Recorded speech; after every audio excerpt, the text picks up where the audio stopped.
10 horas 39 minutos. Vai começar uma brincadeira chata da moléstia daqui a uns dias. Aquela que você deixa pra depois. É aquela que eu odeio fazer. Eu também odeio. Odeio. Quem é que gosta? Só o Leão Só que gosta. o Leão e os contadores. Sim, também. Né? Inclusive uma delas tá aqui no estúdio. É a Ariane Nóbrega, vai tirar dúvidas. Ela tá sorridente desde tá agora. Tá sorridente, porque é o Natal dela. Né? A gente vai falar exatamente sobre a declaração do imposto de renda e as novidades do imposto de renda para este ano. Ariane, bom dia, bem-vinda mais uma vez à Band News FM. Bom dia, Cacá, e bom dia, Cláudia. Primeira grande novidade é a faixa de isenção que deu uma subidinha, né? Depois de um longo e tenebroso inverno. Isso. Essa faixa, né, a gente já espera aí uma subida faz um bom tempo, né? Essa faixa que a gente está usando até agora, 2023, ela vem desde 2015, né? Então essa espera para que tenha esse reajuste já faz muito tempo, né? 8 anos, né? Isso, muito tempo. Então, o que é que o presidente anunciou, né? Que vai subir essa faixa e vai isentar aí quem recebe até 2 salários mínimos, né? Também falando que o salário mínimo vai aumentar em maio aí para 1.320. Vamos para R$ 2.640. Agora fica bem distante dos 5 mil que o próprio presidente tinha prometido na campanha, né? Isso. Ele falou que esse aumento não tem como ser todo agora, porque isso vai ali diminuir, né, os cofres públicos, vai diminuir a arrecadação, e ele já está contando isso, né, com a lei, né, que tem como orçamento para o ano inteiro. Então, até essa faixa já vai diminuir bastante. Cerca de 40% dos contribuintes não vão mais declarar, não vão ter esse imposto retido. Não tem obrigatoriedade, né, também de declarar. Só aumentando essa faixa, né? Então vai diminuir cerca de 13 milhões de contribuintes que não vão estar mais obrigados a entregar a declaração. Agora, uma dúvida é, quem ganha acima disso, né? Quem ganha acima de 2.640, né? Quem ganha acima disso, vai ter algum tipo de redução? Vai ter, sim, vai ter um impacto ali, é pouco, porque a faixa, na verdade, vai sair de 1.903,98 para 2.112, né? Aí o que é que a Receita vai fazer? Ela vai dar um desconto simplificado de 528 para atingir aí os 2 salários mínimos. Então, o contribuinte, vamos dizer, que recebe R$5.000, R$10.000, ele vai optar ou não por esse desconto simplificado. Tá meio obscuro ainda, a gente tem que aguardar a MP. Nem eu entendi essa história. É isso, tá meio obscuro, a gente ainda tá tentando entender. Mas é o que acontece, o contribuinte vai ver o que melhor beneficia ele. Se ele continua com os mesmos descontos que a gente já sabe aí em relação à saúde, educação. O que é que você vai poder deduzir, né? O que vai poder deduzir, né? O desconto é só de 528, então não sei se vai valer muito a pena para quem tem uma faixa maior aí de despesas rendimento. dedutíveis, né? Isso, de despesas redutíveis. Cláudio, deixa eu perguntar para a Ariane no próximo bloco responder. Em relação ao preenchimento da declaração, já existe uma história de um pré-preenchimento. Tá mais fácil fazer a declaração do imposto de renda esse ano? Já depois do intervalo você responde. A Ariane Nóbrega é contadora, tirando dúvidas sobre essas novidades do imposto de renda 2023. Intervalo é rapidinho. Voltamos já aqui na Band News FM. 10h48, Cláudia Carvalho. A gente segue conversando aqui na Band News FM Manaíra com a contadora Ariane Nóbrega, tirando dúvidas sobre as novidades do imposto de renda. Deixou uma pergunta, né, Cláudia, no bloco passado? Foi, sobre a declaração que tem uma espécie de pré-preenchimento, se isso continua valendo e como é que funciona de fato isso, Ariane? Isso é uma novidade que não é tão novidade assim, né, da Receita Federal, mas ela facilita muito, porque o contribuinte, às vezes, ele não consegue juntar toda a documentação que precisa para declarar em tempo hábil. Então, com esse preenchimento da declaração, a Receita Federal já cruza todos os dados. Então, ele já puxa tudo que ele gastou com educação, tudo que ele gastou com plano de saúde. O que ele recebeu também. O que ele recebeu também. Os bens que ele tem.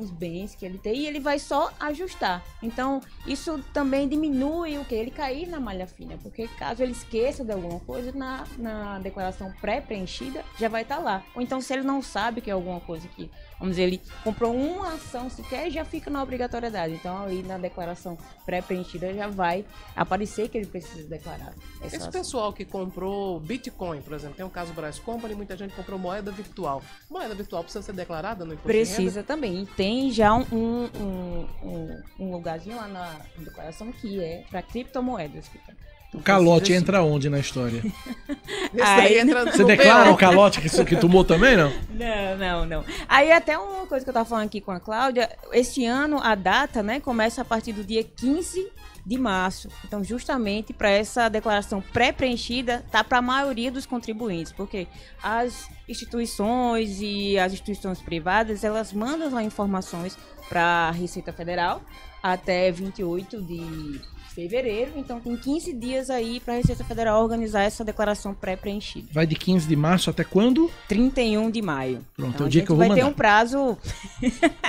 Procura uma contadora. Agora, dia 31 de maio, a gente sempre faz a ressalva que muita gente deixa para a última hora. Sim. E no Não, último tudo bem, eu deixo dia, pro dia 30, bobagem. Mas no último dia tem um tráfego grande Sim, e você sim. pode, inclusive, ter problemas para enviar. Isso, e se não conseguir enviar, tem uma multa aí, né? Que é uma multazinha de R$165, né?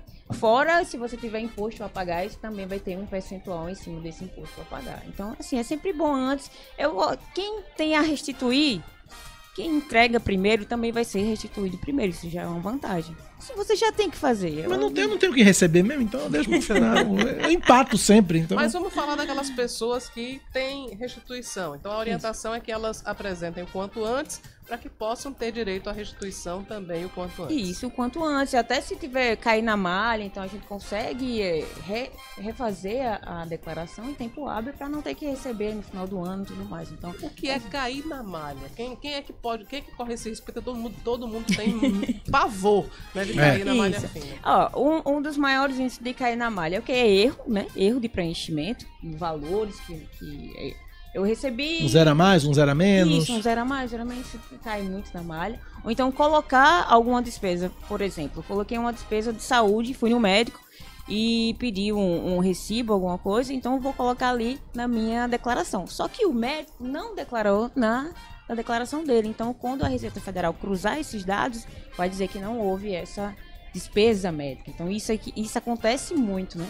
Então, Mas aí o médico não é chamado a... Enfim, quem responde é o isso, paciente. você manda a documentação ou então entra em contato com o médico, às vezes é difícil, mas para ele declarar isso na declaração do imposto de renda dele. Então, a declaração hoje, ela é cruzando os dados. Se só um fizer a declaração, vai cair na malha, com certeza.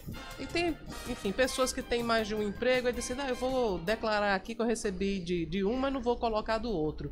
E Isso aí, também todas cai. as empresas, elas são obrigadas a informar a Receita Isso, Federal isso. que estão pagando aos seus funcionários, né? Então, Isso. não adianta muito tentar esconder. Não adianta. E o que acontece? Bom, um professor que tem 2 empregos, em um ele recebe 1.500 e no outro ele recebe 1.500. Os dois, eles estão, ele está abaixo da faixa, né, de R$ 1.903. Mas juntando as duas rendas, ele está obrigado. Então, ele vai ter que fazer o ajuste, que é pagar, ele não vai ter imposto retido na fonte.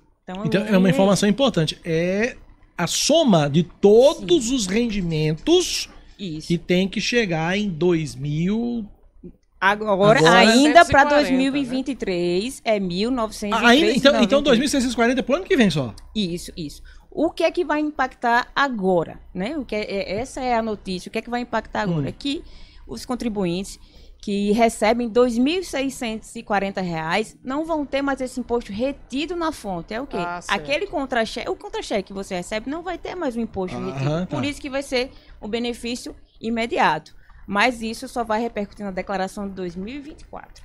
Mas vem cá, quem não, esse pessoal não tem lá o imposto retido na fonte, Isso. precisa declarar. Isso. No momento que declarar e que disser a renda, vai ter imposto a ser cobrado. Isso. Aí ele vai pagar ou vai restituir, dependendo do que... Ele não vai restituir, na verdade. Ele vai pagar, porque ele não Isso. teve retenção em nenhuma das duas fontes. Não teve retenção na fonte, mas pode pagar. Mas ele pode pagar. Ou seja, Isso. você só adia o momento de pagar o imposto. Com certeza. E às vezes até ruim, né? Porque você tirando isso mensalmente, você vai pagar, não vai sentir tanto no bolso. E a cota só vai até 8 cotas, né? Pra você pagar aí, dividido, o imposto de renda.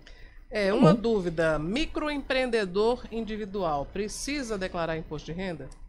Depende. Isso é uma pergunta que até aparece muito para mim. Depende. O imposto de renda ele é em cima da renda. Então não é assim, eu sou contadora, eu sou MEI, eu tenho que declarar. Isso vai depender sempre da renda. Então, se o microempreendedor individual tem uma renda maior do que R$ 28.559,70 no ano, sim, ele tem que declarar. Isso aí tributável. Se ele não tiver tributável a partir de R$40 mil também, ele vai cair na obrigatoriedade. Então ele se enquadra. Então vai depender do quanto ele recebeu o ano aí na verdade 2023 é referente a 2022. Então ele tem que avaliar se ele recebeu a mais que isso, ele tem que declarar.